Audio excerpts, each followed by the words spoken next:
Bom dia, boa tarde, boa noite. Voltamos com o nosso Papo Desinformante. Aqui você fica sabendo de tudo do universo da desinformação. Vem com a gente.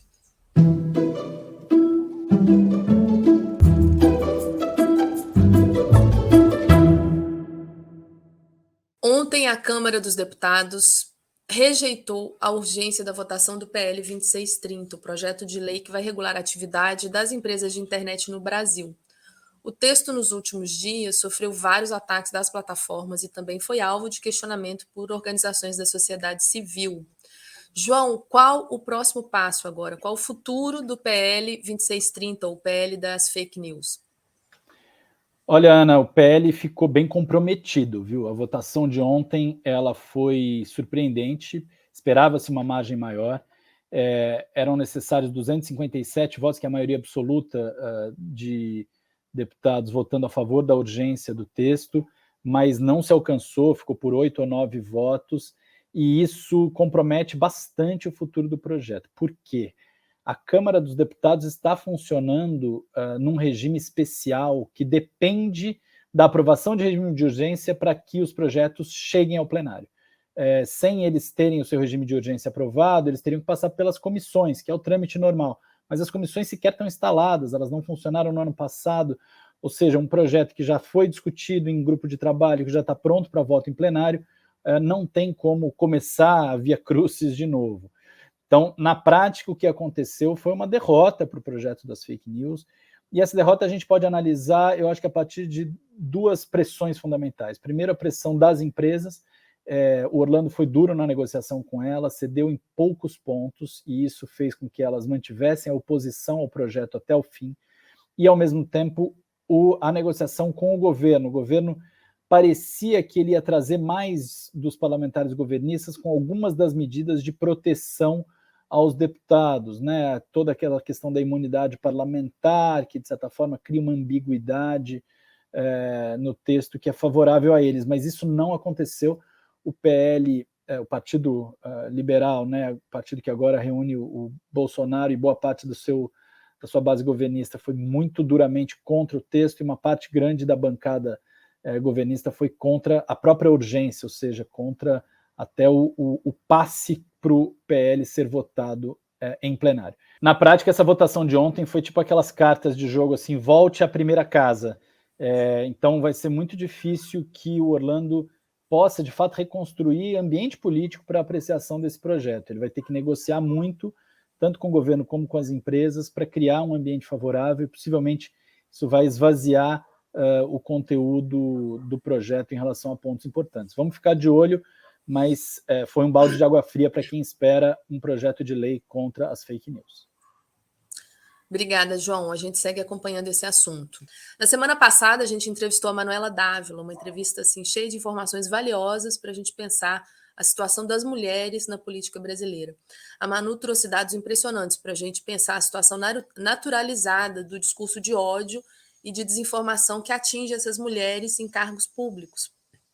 Nina, você que também está trabalhando sobre esse cenário, né, das mulheres, dessa situação vivida pelas mulheres, principalmente nas redes digitais, pode contar mais para nós, assim, dos seus achados e as saídas para esse problema?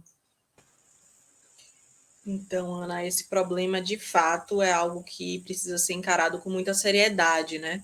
Eu acho que a entrevista com a Manuela Dávila, ela traz várias vertentes importantes desse problema, inclusive o fato de que ele não é um problema exclusivamente digital, né? Então, é claro que quando a gente pensa nos ataques a grupos minorizados, né, como as mulheres, como os negros, como indígenas e tantos outros, a gente não pode falar exclusivamente do ambiente digital. O ambiente digital ele está colado, né? Ele está completamente integrado no ambiente offline, digamos assim, se é que a gente ainda pode pensar no ambiente offline.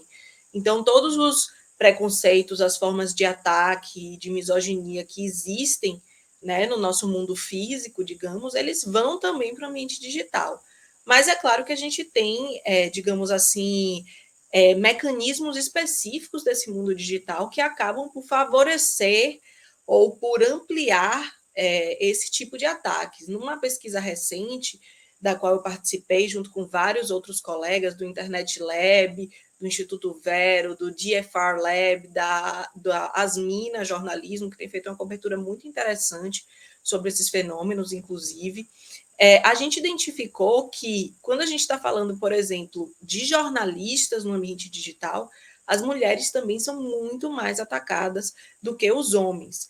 Se a gente pegar o Twitter como exemplo, 4 das 5 mulheres mais atacadas no período que a gente analisou, 4 dos 5 jornalistas, né, mais atacados no período que a gente analisou são mulheres. Se a gente pegar no WhatsApp, 2 dos 3 jornalistas mais atacados são mulheres. Então, a gente vê que é um padrão recorrente em todas as redes, de que as mulheres são mais atacadas, e não apenas são mais atacadas, como são atacadas com um vocabulário muito específico, que é um vocabulário misógino, que tenta justamente desqualificar a capacidade dessas mulheres de exercer a função que elas exercem, seja ela de jornalista, seja ela de política, seja ela de representante de um determinado campo social.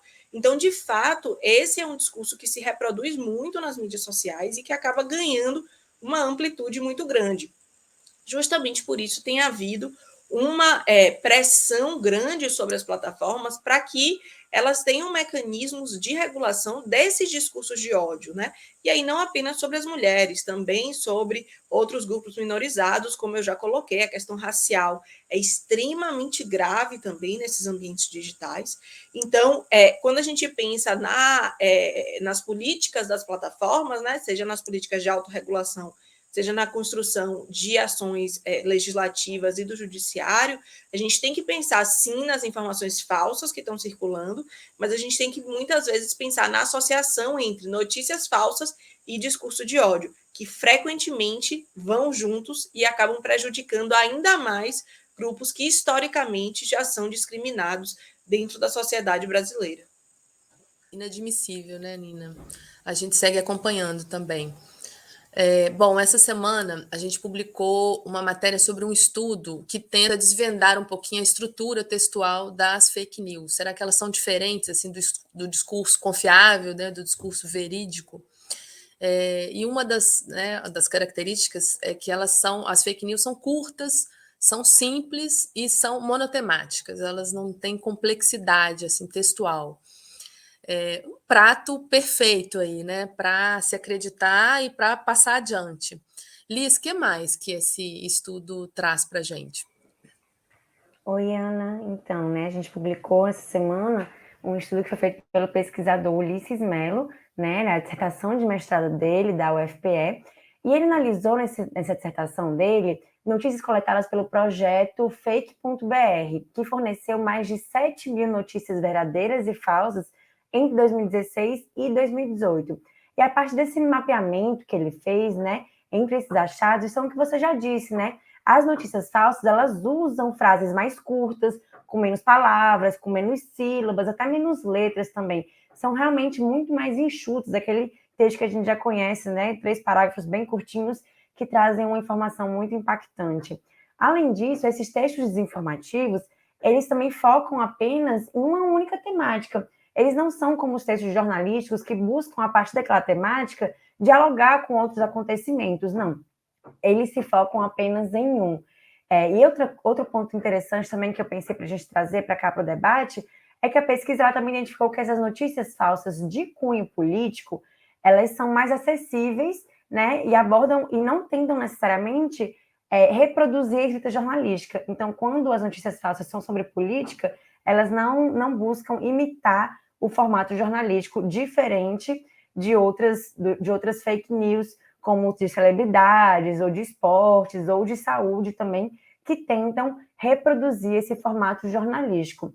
Isso porque nas notícias falsas sobre política, né, elas justamente utilizam, digamos, esse modelo mais curto, mais fácil e mais simplificado. E já as notícias verdadeiras, geralmente sobre política, são mais complexas, têm uma riqueza de vocabulário maior e às vezes até afastam o leitor por isso. Então, a gente até conversou com um pesquisador e ele disse que pode ser até um alerta para o jornalismo tentar algumas vezes simplificar um pouco mais alguns temas que são pouco palatáveis, digamos assim, justamente para que as notícias falsas não tomem esse campo e possam definir esse debate público a partir de informações que não são verificadas e não são confiáveis. Então, esses são alguns dos highlights aí desse estudo, mas o material completo está lá no nosso site.